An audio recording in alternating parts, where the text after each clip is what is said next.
আসসালামু আলাইকুম। আমি আজকে আপনাদের সাথে কথা বলবো। আমরা জমি লাগাই। জমি লাগার 7 দিন বা 10 দিন এর মধ্যে কোন ঘাস মারা ওষুধটি ব্যবহার করলে সবথেকে বেশি ভালো রেজাল্ট পাওয়া যায়।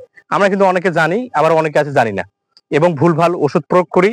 আবার দেখা যাচ্ছে যে এই ভালোভাবে দিতেও জানি না। ওষুধ শুধু হলে যে রেজাল্ট হবে তা না, ওষুধ দেওয়ার কিছু নিয়ম কানুন আছে, এগুলো আমাদেরকে জানতে হবে। যেহেতু বর্তমান ডিজিটাল যুগ, এই ডিজিটাল যুগের সাথে আমাদেরকে তাল মিলিয়ে সবকিছু আমাদেরকে জেনে বুঝে আমাদেরকে ওষুধ প্রয়োগ করতে হবে। আমরা ধান যেদিন লাগাই সেদিন থেকে 3 থেকে 7 দিনের মধ্যে আমরা একটি ঘাস মারা ওষুধ ব্যবহার করব। সেই ঘাস মারাটি হচ্ছে 18W। 18W এর গ্রুপটি হচ্ছে এসিটাক্লোর ও বেনসালফিরমিথাইল। এই গ্রুপের ওষুধটি হচ্ছে 18W। এই ওষুধটি আমরা যেদিন ধান লাগাবো সেদিন থেকে 3 থেকে 7 দিনের মধ্যে আমরা জমিতে প্রয়োগ করব। এটা কিভাবে প্রয়োগ করব? আমরা জমিতে আমরা সর্বপ্রথম যে জমিতে প্রয়োগ করবো সেই জমিতে আমরা সর্বপ্রথম পানি দিয়ে দেব। পানি ডাবাও করে নেব। পানি ডাবাও করে নেওয়ার পরে 33-এর বিঘা প্রতি 100 গ্রাম যে কোনো একটা 18W পাউডার আমরা নিব। নেওয়ার পরে 3 থেকে 2.5 কেজি ইউরিয়া আমরা নেব, নিয়ে এর সাথে ভালোভাবে মিশিয়ে জমিতে পানি দেব। দেওয়ার পরে আমরা জমিতে এই 18WD ইউরিয়ার সারের সাথে সাথে মিশিয়ে ছিটাই দেব। এখন কথা হচ্ছে, আমরা ছিটাই দিলাম, ছিটাই দিলে যে রেজাল্ট হবে তা না। আমরা এখন ছিটাই দিলাম, ছিটাই দেওয়ার পরে দেখা যাচ্ছে যে আমার জমিতে পানি আছে, আমার জমির পানি দিয়ে আবার কেউ পানি বের করে অন্য জমিতে গেছে, এবং আমরা যেদিন পানি দিছি তার পরের দিনে আবার নতুন করে পানি দিচ্ছি, তাহলে কিন্তু আমাদের রেজাল্ট হবে না। যে পানি আমরা দিছি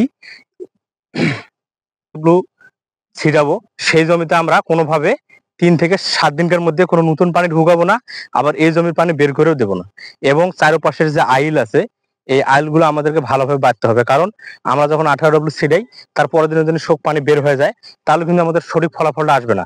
তখন দোষ হবে কি, যে এই ওষুধ ভালো না।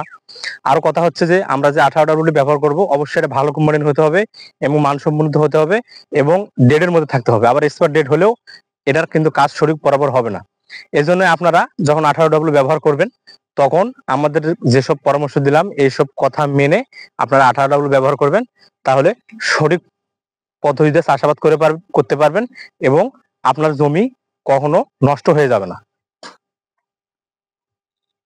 আমরা যে 18W ব্যবহার করব, 18W যখন ব্যবহার করব, আমরা যখন ইউরিয়াটা ছিটাবো তখন 33% 2.5 থেকে 3 কেজি নিয়ে যে আমরা ইউরিয়া ছিটাবো, এই ইউরিয়াটা যেন কোনো পাশে বেশি আবার না পড়ে। কারণ কোনো পাশে যদি বেশি পড়ে তাহলে সেখানকার গাছগুলো কিন্তু দাবায় যাবে, মানে ওইখানকার শিকড়গুলো লাগতে পারবে না।